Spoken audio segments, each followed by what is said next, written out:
On July 29, 1939, a lone figure struggled upward through the howling wind on the savage slopes of K2. Above 8,000 meters, in the death zone where no human can survive long, Dudley Wolfe, a wealthy American socialite, was utterly alone. His companions had turned back hours ago. Wolfe refused to give up. He had poured his fortune into this expedition, and he intended to stand on top of the world. But the mountain had other plans.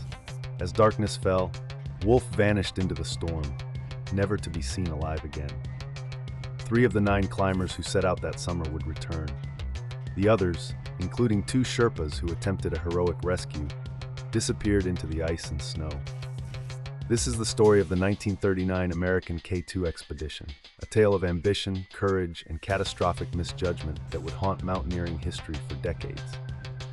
The 1939 American K2 expedition was the brainchild of Dr. Fritz Wiesner, a German-American climber of extraordinary skill. Wiesner had fled Nazi Germany and was determined to prove American mountaineering on the world stage. K2, the Savage Mountain, had only been attempted once before by a 1938 American team that fell short of the summit. Wiesner assembled a small, elite team, 7 climbers including the wealthy sportsman Dudley Wolfe, who funded much of the expedition. The team was accompanied by 9 Sherpas, led by the veteran Pasang Kikuli. In an era before modern gear, they relied on wool clothing, hemp ropes, and oxygen bottles that often failed. They were driven by national pride and personal ambition. But K2 is a mountain that punishes hubris. The expedition was underfunded, poorly organized, and dangerously optimistic. These flaws would prove fatal. The expedition departed from the United States in March 1939, sailing to India and then trekking through Kashmir toward the Karakoram. The team was buoyed by optimism. Wiesner had chosen a route up the Abruzzi Spur, the same line attempted in 1938. The weather cooperated, and by June they established base camp at 16,000 feet. The climb began in earnest. Dudley Wolfe, despite his lack of high-altitude experience, proved surprisingly strong. He carried heavy loads and seemed to thrive in the thin air. But early signs of trouble emerged. The team was small, and the Sherpas were overworked. Communication was poor. Wiesner spoke limited Sherpa, and cultural misunderstandings festered. The climbers pushed upward, establishing camps 1 through 5 in rapid succession. The summit seemed within reach, yet the mountain was quietly gathering its strength, waiting to strike. As the expedition climbed higher, the first warnings went unheeded. At Camp 6, near 23,000 feet, a Sherpa named Pasang Kitar developed severe altitude sickness.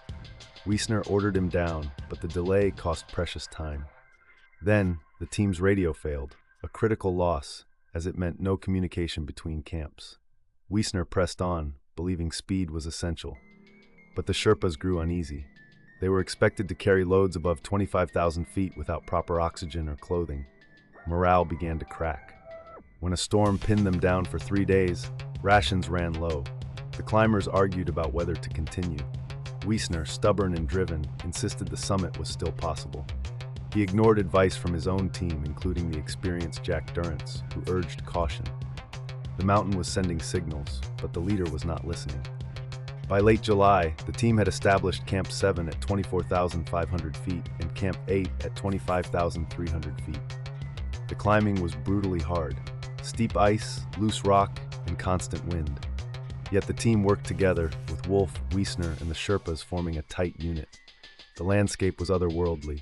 Endless white slopes, jagged black ridges, and a sky so dark it seemed like deep space.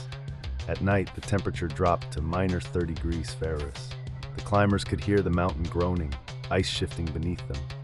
Despite the hardships, they made progress. On July 27th, Wiesner, Wolfe, and 2 Sherpas, Pasang Kikuli and Pasang Dawa Lama, pushed to Camp 9 at 26,000 feet, the highest camp ever established on K2. The summit was only 2,000 feet above. They were poised to make history, but the mountain was about to show its true face. On July 28th, Wiesner and Pasang Dawa Lama made a summit bid. They climbed to within 750 feet of the top, the highest anyone had ever reached on K2. But time was running out. The descent would take hours and darkness was falling. Wiesner, driven by ambition, wanted to press on. Pasang Dawa Lama, exhausted and terrified, refused. They argued on the ridge, the wind howling around them. Finally, Wiesner relented. They turned back just short of the summit. It was a decision that would haunt Wiesner for the rest of his life. But worse was to come. On the way down, they found Dudley Wolfe alone at Camp Ein, too weak to descend. Wiesner left him with food and a promise to send help. That decision, leaving Wolfe behind, sealed the fate of the expedition. The mountain would not let them reunite. The catastrophe unfolded in the following days. Wiesner and Pasang Dawa Lama descended to Camp 8, expecting Sherpas to bring Wolfe down. But the Sherpas, exhausted and demoralized, refused to climb back up. Wiesner tried to organize a rescue, but communication broke down. Wolfe, alone at 26,000 feet with no food or stove, waited. Days passed. On August 2nd, 3 Sherpas, Pasang Kakuli, Pasang Katar, and Finsu, volunteered to save Wolfe. They climbed through a blizzard, reaching him on August 3rd, but the storm worsened. The 4 men huddled in the tent, unable to move. On August 4th, the tent was found empty. Wolfe and the 3 Sherpas had vanished. Their bodies were never found. The mountain had swallowed them whole. The remaining climbers, shattered and frostbitten, began a desperate retreat. The descent was a nightmare. The surviving climbers, Wiesner, Pasang Dawa Lama, and a few others, stumbled down the mountain, frostbitten and starving. At Camp V6, they found a note from Jack Durrance, who had descended earlier. "Gone down, follow immediately." But the lower camps were abandoned, the ropes cut by wind, the tents shredded. They had to rappel down cliffs with frozen fingers. At Camp 4, they discovered the body of a Sherpa who had died in his sleep. They buried him in the snow and continued. On August 9th, after 12 days of hell, the last survivors staggered into base camp. They were emaciated, their faces black with frostbite. Of the 9 men who had climbed above base camp, only 3 returned. The mountain had taken the rest. The expedition was over. The aftermath was bitter. Wiesner was blamed for the disaster. Critics said he was too ambitious, too reckless. The American Alpine Club launched an inquiry, and Wiesner's reputation was tarnished. Dudley Wolfe's family sued, and the expedition was branded a failure. But the truth is more complex. The Sherpas who died were heroes, especially Pasang Kikuli, who gave his life trying to save a man he barely knew. The tragedy exposed the dangers of high-altitude climbing and the limits of human endurance. In the years that followed, K2 would claim many more lives, earning its nickname, the Savage Mountain. The 1939 expedition became a cautionary tale, a reminder that the mountain does not care about ambition or wealth. It only takes.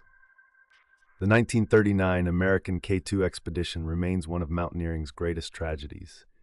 It taught climbers crucial lessons. Never underestimate the mountain, never leave a man behind, and never let ambition override judgment. Today, K2 has been climbed by hundreds, but its danger endures. The bodies of Wolfe and the Sherpas still lie somewhere on the mountain, frozen in time. Their story is a testament to the thin line between triumph and disaster. If you found this documentary compelling, please like and subscribe. Share this video to remember those who dared and those who fell.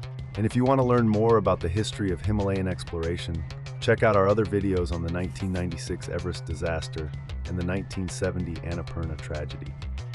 Until next time, stay safe and keep exploring, but respect the mountains.